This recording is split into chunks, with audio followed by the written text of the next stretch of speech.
வணக்கம் ஃப்ரெண்ட்ஸ். இது பழைய டோரு, ஏற்கனவே வார்னிஷ் போட்டிருக்காங்க. கோபி அதிகமாக கொட்டி போட்டுருக்காங்க. இது பர்மா தேக்கு மரம். அந்த கலர்லாம் நம்ம சுரண்டி எடுத்துகிட்டு நேச்சுரலாக போட போகிறோம்.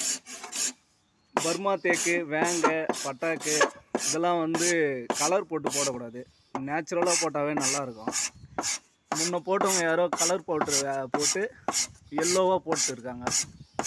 இப்போ அந்த இதுவெல்லாம் சுரண்டிட்டு நேச்சுரலாக போட போகிறோம்.